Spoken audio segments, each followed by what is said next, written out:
உடல் ரீதியான வியாதி. இன்னொரு வகையான வியாதி இருக்கிறது, அது ஆன்மீக ரீதியான வியாதி.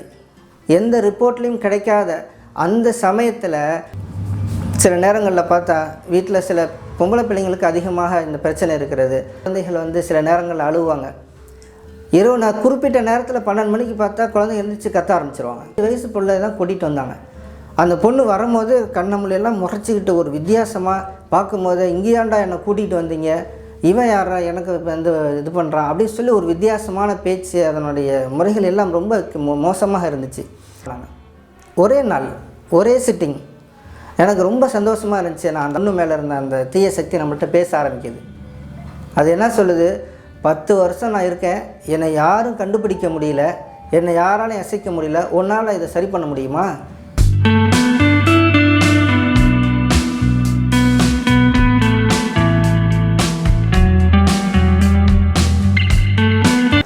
அனைவருக்கும் வணக்கம். வெல்கம் பேக் டு லோகம் லைவ் யூடியூப் சேனல். லோகம் லைவ் குடும்பம் அனைவருக்கும் லோகேஷன் பணிவான வணக்கங்கள். இன்றைக்கி நம்ம லோகம் லைவ் சேனலில் ஒரு டிஃப்ரெண்ட் டாபிக் பார்க்க போகிறாங்க. என்ன டாபிக்னா, நம்ம செய்கிற தொழில் பார்த்திங்கன்னா திடீர்னு லாஸ் ஆயிரும். நல்லா இருப்பாங்க, திடீர்னு உடம்பு சரியாமல் போயிடுவாங்க. ஸோ இதுக்கெல்லாம் பார்த்திங்கன்னா நெகட்டிவ் வைப்ரேஷன், அதை தீய சக்திகள்னு சொல்லுவாங்க. ஸோ இந்த தீய சக்திகள் எப்படி நம்ம உடம்புக்குள்ளே வந்தது, எப்படி பிஸ்னஸை பாதிச்சுது அப்படின்னு சொல்லி ப்ரீஃபாக பார்க்க போகிறோம். வாங்க வீடியோக்குள்ளே போகலாம். அஸ்ஸலாமு அலைக்கும் வரஹ்மத்துல்லாஹி தஆலா வபரகாத்துஹு. அல்ஹம்துலில்லாஹ், அல்லாஹ் ஒருவனுக்கே புகழ் அனைத்தும். என்னுடைய பெயர் ஹாஃபிஸ் எம் முஹம்மது உமர். ஊர் முசிறி கைகாட்டி, திருச்சி மாவட்டம். அல்ஹம்துலில்லாஹ், அல்லாஹுடைய கிருபையால் இந்த சமூகத்திலே நாம் சில சேவையை செய்து கொண்டிருக்கின்றோம். அதை பற்றி உங்களோடு நான் பகிர்ந்து கொள்ள ஆசைப்படுகிறேன். இன்று உலகத்திலே மக்கள் பல வகையான கஷ்டங்களிலும் இன்னல்களிலும் துடித்து கொண்டிருக்கின்றார்கள். அந்த வகையிலே அந்த விஷயத்தை நாம் 2 வகையாக பிரித்து பார்க்கலாம். இன்றைக்கி உலகத்தில் மனிதன் ஒரு நோய் வாய்ப்பட்டான் அப்படின்னு சொன்னால் 2 வகையாக பிரிக்கிறாங்க. ஒன்று உடல் ரீதியான வியாதி, இன்னொரு வகையான வியாதி இருக்கிறது, அது ஆன்மீக ரீதியான வியாதி. இது என்னங்க ஆன்மீக வியாதி? ஒரே உடலில் ஆன்மீகம் என்ன, ஒரே உடலில் உடல் ரீதியான வியாதி என்ன அப்படின்னு சொன்னால், ஆன்மீக தந்தைகள் நமக்கு சில விஷயங்களை நமக்கு கற்றுக் கொடுத்திருக்கின்றார்கள். அதாவது இன்றைக்கி உலகத்தில் பார்த்திங்கன்னா ஒருத்தருடைய உடம்புல ஏதாவது ஒரு பிரச்சனை இருக்குது. இப்போ உதாரணமாக காய்ச்சல் வந்துடுச்சு. அந்த காய்ச்சலுக்காக டாக்டர்கிட்ட போய் பார்க்குறாங்க. டாக்டர் போய் செக் பண்ணி பார்த்துட்டு இத்தனை டிகிரி இருக்குது, இவங்களுக்கு என்னென்ன மருந்தெல்லாம் கொடுக்கணும் இப்படின்லாம் சொல்லி அவங்களுக்கு வைத்திய முறைகளையும் சொல்லி கொடுக்குறாங்க. சில விஷயங்களை சாப்பிட சொல்கிறாங்க, சில மருந்துகளையும் அவர்களுக்கு கொடுத்தாங்க. சாப்பிட்டாரு, சரியாயிட்டார். அதே காய்ச்சல் ஒருத்தருக்கு வந்துச்சு. போய் டாக்டர்கிட்ட போய் பார்த்தாரு. ஊசி போடல, மாத்திரை கொடுத்தாங்க. மாத்திரையை சாப்பிட்ட பிறகு சரியாகலை. டாக்டர் எனக்கு சரியாகலை. திரும்ப டாக்டர்கிட்ட போய் பார்க்குறாங்க. அப்படி பார்க்கும் பொழுது டாக்டர் திரும்ப என்ன செய்கிறாங்க, ஒரு ஊசி போட்டு அனுப்புகிறாங்க. 3ஆவது நாள் திரும்ப டாக்டர்கிட்ட போகிறாரு. சார் எனக்கு இன்னும் சரியாகலை, நான் என்ன செய்யட்டும் அப்படின்னு சொல்லி திரும்ப போகும்போது அந்த டாக்டர் பிளட் செக் பண்ணுப்பா, நீங்கள் பிளட்டை செக் பண்ணிட்டு வாங்கன்னு சொல்கிறாங்க. இப்போ திரும்ப பிளட்டை செக் பண்ணால் எல்லாம் நார்மல், ரிப்போர்ட் எல்லாம் நார்மல். இதே போல் எல்லா வியாதிகளையும் எடுத்துக்கொள்ளலாம். பெண்கள் சம்மந்தப்பட்ட வியாதியாக இருந்தாலும் சரி, ஆண்களாக இருந்தாலும் சரி, குழந்தைகளாக இருந்தாலும் சரி, ஏதாவது ஒரு வியாதி அப்படின்னு சொன்னால் நம்ம டாக்டர்கிட்ட போனால் அவங்கள்ட்ட கன்சல்டிங் பண்ணிவிட்டு அவங்க கொடுக்கக்கூடிய மருந்து மாத்திரைகளை சாப்பிட்டா சரியாயிடணும். அப்படி சரியாகாத பட்சத்தில், எந்த ரிப்போர்ட்லேயும் கிடைக்காத அந்த சமயத்தில் நமக்கு ஆன்மீக தந்தைகள் நமக்கு சொல்லித் தருகிறார்கள், இவர்கள் ஆன்மீக ரீதியான நோயால் பாதிக்கப்பட்டிருக்கிறார்கள், அதை நீங்கள் அதையும் ஆராய்ச்சி செய்யுங்க அப்படின்னு சொல்லி நமக்கு வழிகாட்டுறாங்க. அப்போ ஆன்மீக ரீதியான வியாதி என்ன? ஒரு மனிதனுக்கு பயந்ததின் காரணமாக அவனுக்கு அந்த காய்ச்சலே போகாது. ஒரு மனிதனுக்கு செய்வினை செய்யப்பட்டால் செய்வினையின் காரணமாக அவனுக்கு அந்த காய்ச்சலோ அந்த வயிற்று வலியோ அந்த தலைவலியோ அவனை விட்டு போகிறதில்லை.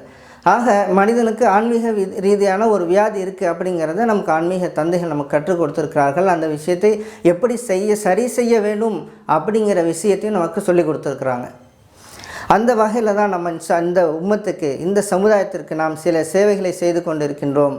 ஒரு மனிதன் செய்வினையால் பாதிக்கப்பட்டால் அந்த மனிதனுக்கு எப்படி சரி செய்யலாம், செய்வினை அப்படின்னா என்ன, முதல்ல அதை நம்ம புரிந்து கொள்ள வேண்டும். செய்வினை என்ன அப்படின்னு சொன்னால், ஒரு மனிதர் கடை வச்சிருக்கிறாரு, அதே இடத்துல இன்னொருத்தர் அதே பழக்கடையை வைக்கிறாங்க.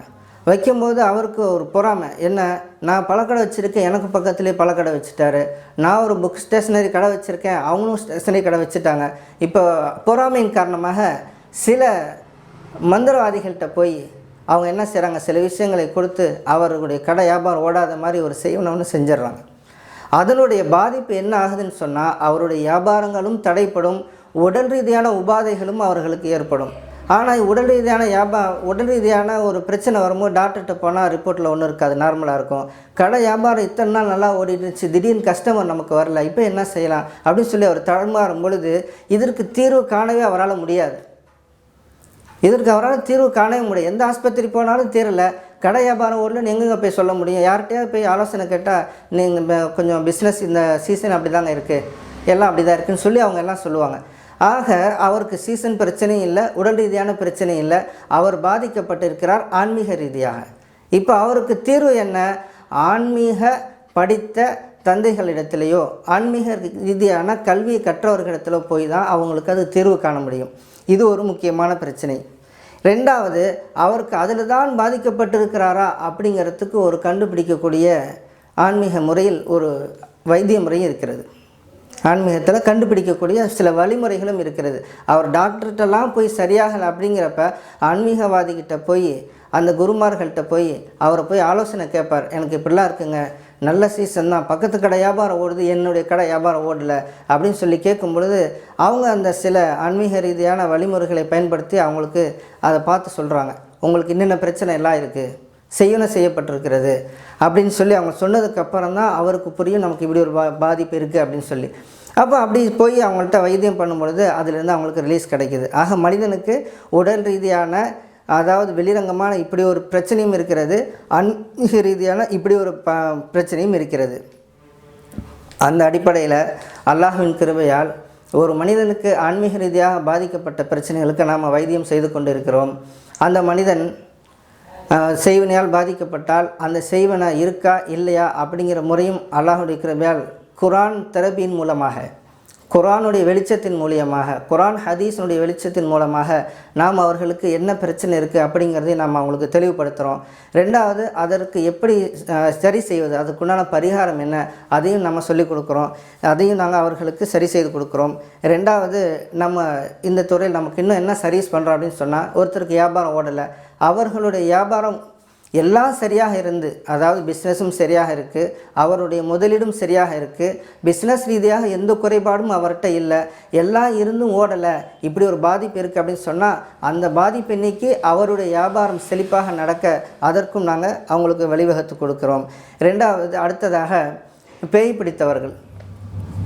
சில நேரங்களில் பார்த்தா வீட்டில் சில பொம்பளை பிள்ளைங்களுக்கு அதிகமாக இந்த பிரச்சனை இருக்கிறது. அவங்க என்ன செய்கிறாங்க, வீட்டில் இருப்பாங்க, வெளியே போயிட்டு வந்ததுக்கப்புறம் பார்த்தா அவங்களுடைய பேச்சு மாறிடும், அவருடைய பார்வை மாறிடும், யாரை பார்த்தாலும் கோவமாக பார்ப்பாங்க. டாக்டர்கிட்ட போய் பார்த்தா வைத்தியம் பண்ணால் அது சரியாகாது, யாரை பார்த்தாலும் அடிக்கிறது, இது மாதிரியான பிரச்சனைகள் அந்த பொம்பளை பிள்ளைங்களுக்கு அதிகமாக ஏற்படுகிறது. அது என்ன அப்படின்னு சொல்லி இப்போ கூட்டிகிட்டு வந்து பார்த்தா அவர்களுக்குள்ள ஒரு தீய சக்தி அவர்களுக்குள்ளே இருக்குது. அந்த தீய சக்தி அவர்களை விட்டு வெளியே போகும்போது தான் அது சரியாகும். இது மாதிரி நம்மளும் எத்தனையோ கேஸுகளை பார்த்துருக்குறோம். உதாரணமாக சொல்லப்போனால் நம்ம ஊர் பக்கத்தில் ஒரு 10 கிலோமீட்டர் தூரத்தில் ஐயம்பாளையம் சொல்லிட்டு ஒரு ஊர் இருக்குது. அந்த ஊரில் ஒரு சின்ன வயசு, இப்போ ஒரு 15 வயசு பிள்ளை தான் கூட்டிகிட்டு வந்தாங்க. அந்த பொண்ணு வரும்போது கண்ணமொழியெல்லாம் முறைச்சிக்கிட்டு ஒரு வித்தியாசமாக பார்க்கும்போது, இங்கேயாண்டா என்னை கூட்டிகிட்டு வந்தீங்க, இவன் யாரா எனக்கு வந்து இது பண்ணுறான் அப்படின்னு சொல்லி ஒரு வித்தியாசமான பேச்சு, அதனுடைய முறைகள் எல்லாம் ரொம்ப மோசமாக இருந்துச்சு. அவங்க கூட்டிகிட்டு வந்த அவங்களுடைய தாயார் என் இடத்துல சொன்னாங்க, ஐயா நாங்கள் இது வந்து 10 வருஷமாக இந்த பிரச்சனை இருக்குது, நாங்களும் எங்கெங்கேயோ போய் பார்த்தோம், கேரளா வரைக்கும் போய் நாங்கள் மந்திரிச்சு பார்த்துட்டோம், இன்னும் யாரெல்லாம் எங்கெல்லாம் இதுக்கு வைத்தியம் இருக்குன்னு சொன்னாங்களோ அங்கெல்லாம் நாங்கள் போய் பார்த்தோம், எங்கேயுமே சரியாகலை அப்படின்னு சொன்னாங்க. அப்போ அந்த பொண்ணோட வீட்டுக்கு நம்ம போய் அந்த பொண்ணு உட்கார வச்சு குர்ஆனுடைய வெளிச்சத்தில், அதாவது குர்ஆன் மூலமாக நாங்கள் ஓதி பார்க்கும் பொழுது அந்த பொண்ணு மேலே இருந்த அந்த தீய சக்தி நம்மள்கிட்ட பேச ஆரம்பிக்குது. அது என்ன சொல்லுது, 10 வருஷம் நான் இருக்கேன், என்னை யாரும் கண்டுபிடிக்க முடியல, என்னை யாராலையும் அசைக்க முடியல, உன்னால் இதை சரி பண்ண முடியுமா, என்னை நீ விரட்டிடுவியா பார்த்துடலாம் அப்படின்னு சொல்லிலாம் நம்மள்கிட்ட சில விதண்டாவாதெல்லாம் பேசினாங்க. திரும்ப அதுக்குண்டான வழிமுறைகளை அந்த குர்ஆன் மூலமாக நம்ம அதுக்கு வைத்தியம் பண்ணோம். அல்லாஹுடைய கிருபையால் 3 நாளில் அவங்களுக்கு நல்லா குணமாயிருச்சு. இது என்னுடைய அனுபவத்தில் பார்த்தது. அதே போல் சில பெண்கள் அந்த மாதவிடாய் காலங்களில் அவங்களுக்கு ஒரு குறிப்பிட்ட காலம்தான் அது பிரச்சனை இருக்கணும், அது சரியாகிடும். அதோட 1 வாரம் இருக்கலாம், 10 நாள் இருக்கலாம். ஆனால் 40 நாள், 50 நாள், 3 மாதம் இப்படியெல்லாம் இருக்குது. நம்ம இடத்துல வைத்தியத்துக்கு ஒரு பெண் வந்திருந்தாங்க. அந்த பெண் சொன்னாங்க, சார் நாங்கள் இந்த பிரச்சனைக்காக வேண்டி நாங்கள் லேடி டாக்டர்கிட்டையும் போய் கன்சல்ட்டிங் பண்ணிட்டோம். மிக பெரிய ஹாஸ்பிட்டலில் மிக உயர்ந்த மருத்துவர்கள்லாம் நாங்கள் கன்சல்ட் பண்ணிட்டோம். அவங்க எல்லாம் செக் பண்ணிவிட்டு கடைசியாக சொன்ன ரிப்போர்ட் என்னென்னா, ஏம்மா எல்லா வகையான வைத்தியமும் பண்ணியாச்சு, எல்லா ரிப்போர்ட்டும் நார்மலாக இருக்குது, உங்களுக்கு எந்த பிரச்சனையும் இருக்கிற மாதிரி தெரியல, உங்களுக்கு என்ன மாத்திரை கொடுக்குறோம், என்ன மருந்து நாங்கள் சூஸ் பண்ணணும் அப்படிங்கிறதையும் எங்களுடைய நாலேஜில் இல்லை, எங்களுக்கு என்ன செய்யணும்னு தெரில அப்படின்னு சொல்லி அவங்க செய்தி சொல்லும்போது அந்த பெண் நம்ம இடத்துல வந்தாங்க. இப்போ சமீபமாக ஒரு 4 நாளைக்கு முன்னாடி நடந்த சம்பவம் இது. அதுக்காக அந்த பெண்மணி 1.5 லட்சம் செலவு பண்ணியிருக்கிறாங்க. 1.5 லட்சம் ஆஸ்பத்திரி செலவு செய்த பிறகு அவங்களுக்கு சரியாகலை. அப்படிங்கிறப்ப நம்ம இடத்துல யதார்த்தமாக சரி ஓதிட்டு போகலான்னு வந்தாங்க. அப்போ அந்த பெண்ணிடத்தில் சொன்னேன், இவ்வளோ செலவு பண்ணி சரியாகலை, ரிப்போர்ட்லாம் நார்மலாக இருக்குது அப்படிங்கிறதுனால நீங்கள் என்ன செய்யுங்க, நம்ம ஆஃபீஸ்க்கு வாங்கம்மா, நான் என்னன்னு ஓதி பார்த்துட்டு சொல்கிறேன். அது நோயாக இருந்தால் உடனடியான நோயாக இருந்தால் நீங்கள் ஆஸ்பத்திரி திரும்ப போய் காமிச்சு சரி பண்ணுங்கள், இல்லை டாக்டரை மாற்றி பாருங்கள்.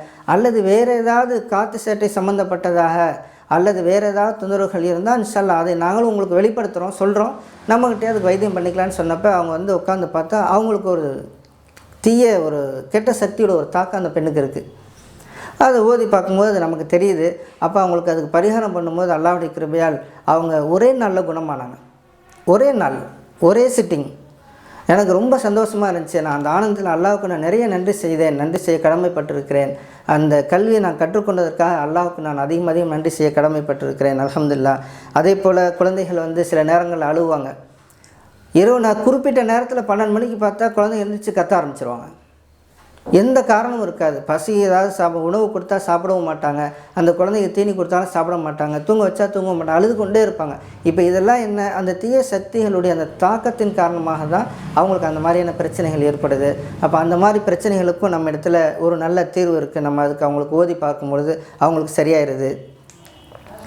அதேமாதிரி நம்ம இடத்துல இந்த கண்டிஸ்ட்ரி நிறைய பேருக்கு செய்வினையை விட அதிகமான தாக்கம் கண்டிஸ்டினால் ஏற்படுகிறது. இதை நபி ஸல்லல்லாஹு அலைஹி வஸல்லம், முஹம்மது நபி ஸல்லல்லாஹு அலைஹி வஸல்லம் எங்களுக்கு இதை பற்றி எங்களுக்கு அறிவித்திருக்கிறார்கள். கண்டிஸ்டியை விட்டும் நீங்கள் பாதுகாப்பு தேடிக்கொள்ளுங்கள். அதில் நீங்கள் என்ன செய்யுங்க, அதுக்காக சில வழிமுறைகள் இருக்குது, குர்ஆனில் சில வசனங்கள் இருக்குது, இதெல்லாம் நீங்கள் ஓதிக்கொண்டு வந்தால் உங்களுக்கு அதிலேருந்து பாதுகாப்பு கிடைச்சிரும்னு சொல்கிறாங்க.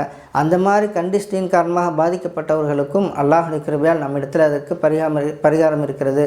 ஓதி பார்த்து நம்ம சரி செய்கிறோம்.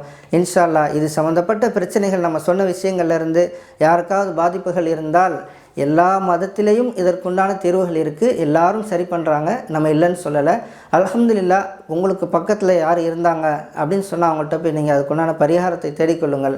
அப்படி இல்லாத பட்சத்தில் நீங்கள் என்னிடத்தில் வந்தாலும் உங்களுக்கு அதற்கு சிறந்த முறையில் இறைவன் அருளால் நாங்கள் உங்களுக்கு அதுக்கு தீர்வு செஞ்சு கொடுப்போம் இன்ஷா அல்லாஹ். அல்லாஹ்வுடைய கிருபையால் அது உங்களுக்கு சுத்தமாகவும் ஆயிரும். இறைவன் அருளால் நாங்கள் செய்து கொண்டு இருக்கிறோம். இதை சொல்வதற்குண்டான ஒரு வாய்ப்பு நமக்கு இந்த யூடியூப் சேனலிலிருந்து நமக்கு ஒரு வாய்ப்பு ஏற்படுத்தி கொடுத்தார்கள். அதற்காக நாம் அவர்களுக்கு நன்றியை தெரிவித்துக் கொள்கிறோம். அஸ்ஸலாமு அலைக்கும் வரஹ்மத்துல்லாஹி தஆலா வபரகாத்துஹு. ஃப்ரெண்ட்ஸ், வீடியோ முழுமையாக பார்த்தீங்களா? ஐயா சொல்கிறத கேட்டிங்களா? எப்படி ஒரு குழந்தை பிரச்சனை பார்த்துருப்பீங்க, ஒரு பொண்ணுக்கு தூரமாக அந்த பிரச்சனை பார்த்துருப்பீங்க. ஸோ இவங்களாம் பல லட்சங்கள் செலவு பண்ணியிருக்காங்க.